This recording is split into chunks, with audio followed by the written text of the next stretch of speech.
Hai, Assalamualaikum warahmatullahi wabarakatuh. My name is Muhammad Nur Hisam bin Muhammad Ali. My metric number F1076. Today, I want to talk about my presentation for my subject, Technology Workshop. First of all, I want to thank to Tuan Rahman bin Ibrahim because give me a chance to talk about my presentation. Okay, let's start. Okay, this is my content for my presentation. We can see we talk about introduction, situation, question, 5 corrective action and 5 preventive action, and lastly we talk about conclusion. Introduction for welding. Welding is the process of joining two metals or more using heat or pressure. It is used in various industries for produce, structure and durability. Welding can be done on a variety of materials including metals, plastics and composites. In welding, we have 4 types of welding. First of all, we have shielded metal arc welding, gas tungsten arc welding, gas metal arc welding and flux core arc welding. Welding in a confined space. The situation: an employee of a trailer service company enter a 1000 liter cargo tank to weld a leak on the interior wall of the tanker. Despite the presence of a strong odor of liquid thinner, the material previously carried in the tanker, the welder decide to proceed with the repair even though the Raytheon company safety policy requires the use of an explosion meter at that point. When he began welding, an explosion occurred. The employee was removed from the tank and taken to a nearby hospital where he was pronounced dead by the attending physician. The question is, suggest the 5 corrective action and 5 preventive actions that could be taken by the management to improve the safe working system for welding work in a confined space. Okay, first we talk about 5 corrective actions. Number 1, enhance training and education.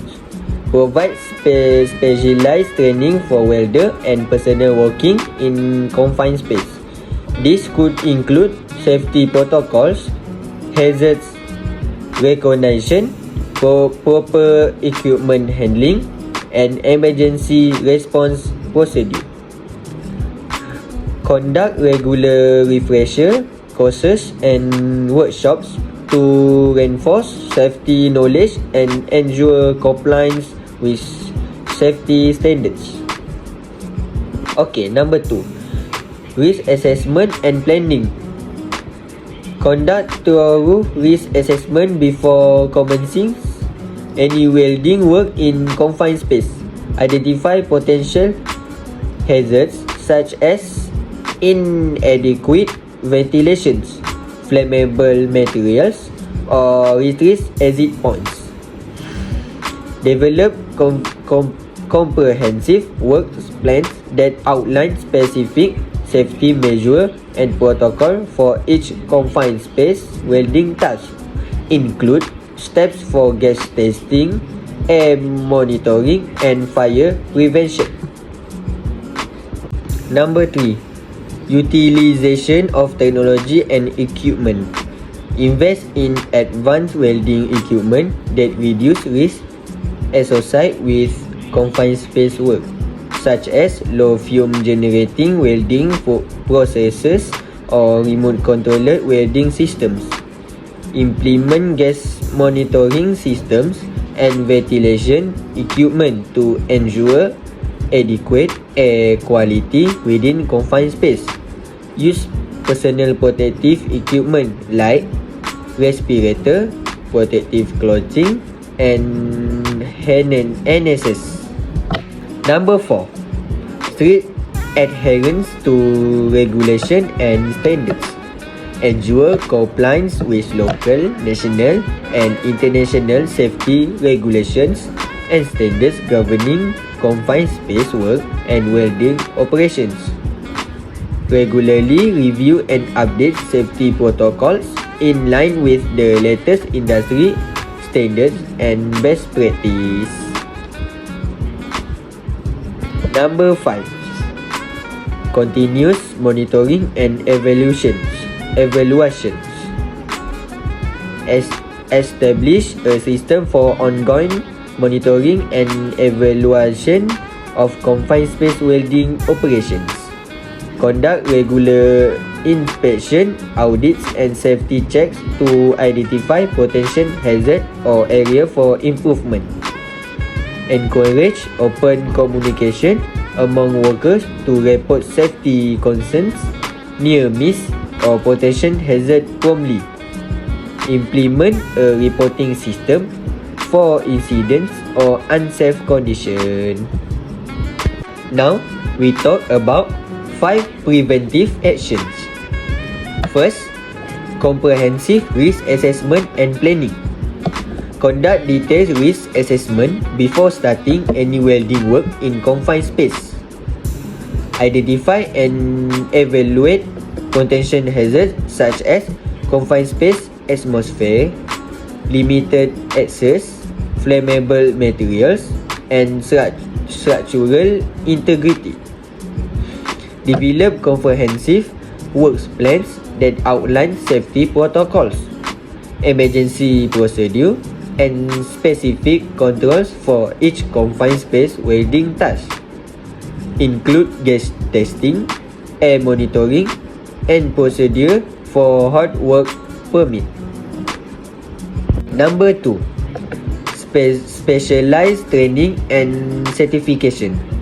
Provide specialized training and certification for workers involved in confined space welding. Ensure they are well versed in safety procedure, hazard identification, proper equipment usage, and emergency response protocols. Offer training programs that cover confined space entry, gas detection, confined space rescue, and first aid to enhance workers' preparedness and awareness. Number 3. Use of advanced technology and equipment. Invest in advanced welding technology designed for confined space. Utilize remote controlled or automatic welding equipment to minimize the need for direct human presence in confined areas. Implement gas monitoring systems, educate ventilation, and use appropriate personal protective equipment such as respirators, protective clothing, and fall protection gear.